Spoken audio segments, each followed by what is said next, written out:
The following video aims to compare two United Nations special missions, the United Nations Verification Mission in Colombia and the United Nations Assistance Mission in Afghanistan. The Colombian mission was established on Section 6.3.3 of the final agreement with FARC, in which is stated that the ones responsible for the verification of the reintegration of FARC members, as well as their protection and security measures, should be in charge of the United Nations. The founding resolution is Resolution 2366, in which the Security Council demanded an immediate start of preparation within 45 days, as well as recommendations. On the other hand, UNAMA was established by the Security Council Resolution 1401 in March 2002 by request of the government of the Islamic Republic of Afghanistan.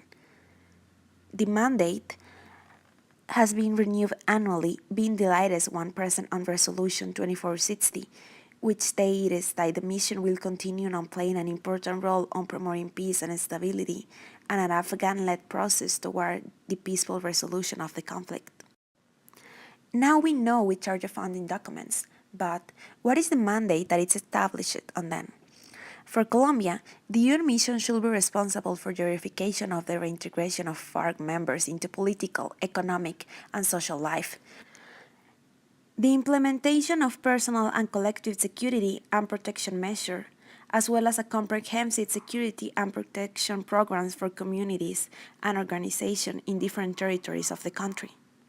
Meanwhile, UNAMA is a political mission that provides political good offices in Afghanistan, with the work and support of the government, supporting the process of peace and reconciliation, monitoring and promoting human rights and the protection of civilians in the armed conflict, while promoting good governance and encouraging regional cooperation.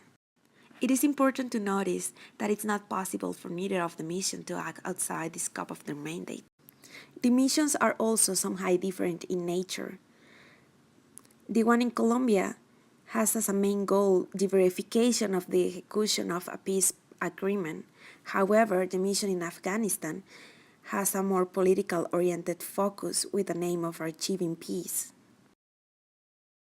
The functions of the Colombian mission stated on the Secretary General report of the United Nations Verification Mission in Colombia, Section 3, are the following. First, the mission is related exclusively on verification. Second, political and socioeconomic integration of former FARC members. Also, the organization of former FARC members into a new political party. And socioeconomic integration must be community-based. It is also stated the establishment of the National Regional Council, the legal establishment of a social and economic solidarity organization, ECOMUN, a fund for reintegration for individual projects, and temporary provision of income to former FARC members, measure of security for citizens, a comprehensive security system, legal framework for enhancing security guarantees, police elite corps, which will operate primarily in areas mostly affected by the conflict to combat criminal organizations. Also, it must include guarantees for the security of political parties and movements, as well as for members of the new party or movement that will emerge from the transition of the FARC. And finally, security guarantees for communities. The UNAMA functions evolves around four main points. The first is good office, meaning high-level mediation and preventive diplomacy or conflict prevention to support the government while it obtains governance of the country. The second one is human rights. This has 5 priorities. First, the protection of civilians in the armed conflicts. Second, monitoring and reporting on grave child rights violations in the armed conflicts. The elimination of violence against women and the promotion of gender equality. Human rights aspects of peace and reconciliation, and prevention of torture in detention, as well as arbitrary detentions. The last 2 are development currents, meaning support for development planning, resource mobilization, and coordination of international donors and organizations, and regional cooperation. I will proceed to address main observations and findings. However, on this section, I will focus on the positive aspects stated on board's mission latest report, while the challenges will be addressed on the next section. In Colombia, on November, it was the second anniversary of the peace accord. On December, the plan Peace with Legality was established, aiming to stabilize areas most affected by conflict. This plan includes rural development and a multi-actor stabilizing effort. Elections had also been more peaceful and inclusive. Innovative institutions of transitional justice are up and running, and their plans had been crafted through board participation to extend development and governance to remote areas of the country. Several peace-related bills were passed in the Congress. The Peace Commission of both houses have played an active role, serving as a channel between government, public institutions, and key constituencies, including victims and former combatants. The Truth Commission was also inaugurated. Joint statement by the United Nations Verification Mission in Colombia and the Office of the United Nations High Commissioner for Human Rights have improved their exchange of information and collaboration. Testimonies have been actively recollected. Additionally, dialogues involving FARC and victims as well as community leaders have been taking place. It is estimated that over 32,929 hectares of coca had been eradicated to the program of substitution of illicit crops with a success rate of 92%. There is a new anti-drug approach called Peace with Legality. Finally, ELN has stated its openness to discuss issues regarding the conflict, but had so far rejected any precondition for the resumption of talks. However, the report on the Afghanistan mission seems to be less optimistic.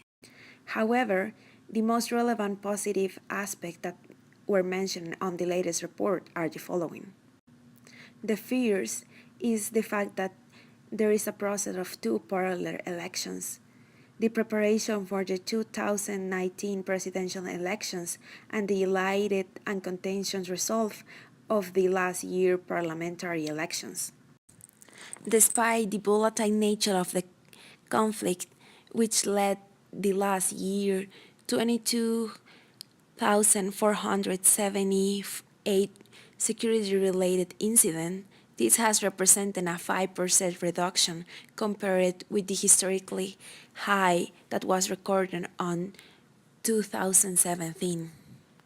Also, the Taliban has refused to engage in direct talks with the government of Afghanistan. However, progress has been made. Regarding gender parity, on December, a woman was appointed a permanent representative of Afghanistan to the United Nations.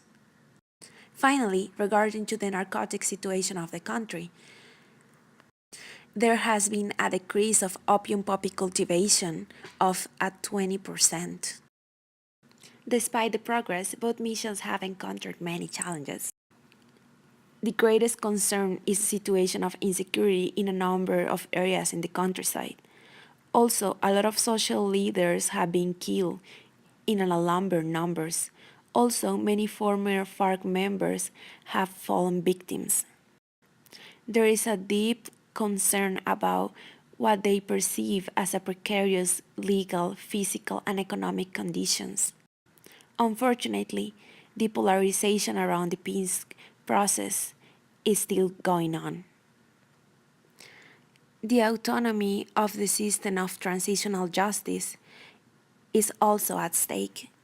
The coordination across all relevant state institutions and its engagement with regional and local authorities is still a challenge. Finally, illicit crops and violence that accompanies illegal economies present tremendous challenge. After all, drugs represent 5% of Colombian GDP.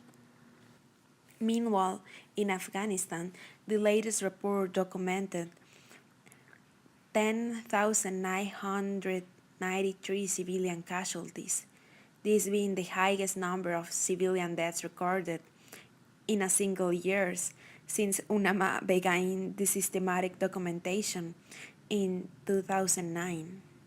Last year, bombs were the most deadliest ones. During the last period, over 49,000 people were newly displaced by the conflict, being 58% of them children. Also, the displacement on the southern region had gotten worse. To end the presentation, you can see information regarding facts and figures of the personnel of EVE mission on the screen. Thank you very much.